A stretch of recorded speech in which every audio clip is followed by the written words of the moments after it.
ನಮಸ್ಕಾರ ಫ್ರೆಂಡ್ಸ್, ನಾನು ನಿಮ್ಮ ಪ್ರೀತಿಯ ಸಮೀರ್.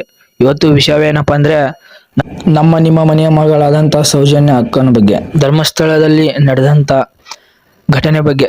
ಇದು ಏನು ಸುಳ್ಳು ಏನು ನಿಜ ಅಂತ, ಯಾವ್ಯಾವ ಡೇಟಿಗೆ ಏನೇನು ನಡೆದಿದೆ ಅಂತ ಎಲ್ಲ ಕರೆಕ್ಟಾಗಿ ಪಿನ್ ಟು ಪಿನ್ ಹೇಳಿದ್ದಾರೆ. ಸಮೀರ್ MD ಅಂತ ಅವ್ರ ಯೂಟ್ಯೂಬ್ ಚಾನಲ್ ಒಳಗಡೆ ಇದೆ. ಎಲ್ಲರೂ ನೋಡಿ ಹೋಗ್ಬಿಟ್ಟು ಸೌಜನ್ಯ ಅಕ್ಕರಿಗೆ ನ್ಯಾಯ ಸಿಗೋವಾಗ ಮಾಡಿ. ಯಾಕಪ್ಪ ಅಂದರೆ ಅಲ್ಲಿ ಧರ್ಮಸ್ಥಳದಲ್ಲಿ ನಡೆದಿದ್ದೇ ಬೇರೆ, ಅವ್ರು ಹೇಳಿದ್ದೇ ಬೇರೆ. ಹೀಗಾಗಿ ಸಮೀರ್ ಅಣ್ಣವ್ರು full detail to detail YouTube ಒಳಗಡೆ ವಿಡಿಯೋ ಮಾಡಿ ಹಾಕಿದ್ದಾರೆ.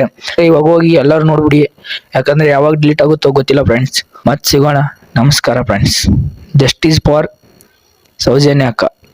ಸ್ವತಂತ್ರ ಸಿಕ್ಕರು ಕೂಡ ಸೇಫ್ ಆಗಿಲ್ಲ ಭಾರತಾಂಬೆ. ಶಾಲೆಗೆ ಹೋದ ಮಗಳು ಮತ್ತೆ ತಿರುಗಿ ಬರದ ಹಂಗೆ ಮಾಡಿಟ್ಟು ಕೂತಿರೋದು ಹೆಣ್ಣು ಮಕ್ಕಳ ಕೂಗು ಹಿಂಗೆ. ಇದೆಂತ ಸಿಸ್ಟಮ್ ಹೇಳಿ ಸೂಳೆ ಮಕ್ಕಳ ತುಂಡೆ ಹಂಗೆ. ಒಂದ್ ಕಡೆ ಕ್ಯಾಂಡಲ್ ಇಲ್ಲಿ, ಇನ್ನೊಂದ್ ಕಡೆ ಪಾದಯಾತ್ರೆ. ಇದೆಲ್ಲ ಯೂಸ್ ಇಲ್ಲ, ಸೌಂಡು ಜಾಸ್ತಿ ಖಾಲಿ ಪಾತ್ರೆ. ಅವಳಿನ್ನು ನೋವಿನಲ್ಲಿ ತಿಂದು ತಿಂದು ಡೈಲಿ ಮಾತ್ರೆ. ನೋವಾಗದಿಲ್ವ ಬೋಳಿ ಮಕ್ಕಳ ನಿಮ್ಗೆ ಹೆಣ್ಣು ಮಾತ್ರೆ.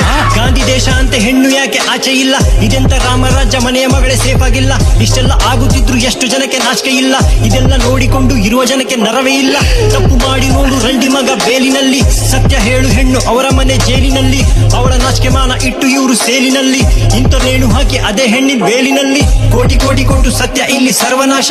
ಆಮೇಲೆ ಒಳ್ಳೆ ಬಟ್ಟೆ ಹಾಕಿ ನೋಡು ಎಲ್ರೂ ಸಾಚ. ನಮ್ಗೆ ಗೊತ್ತು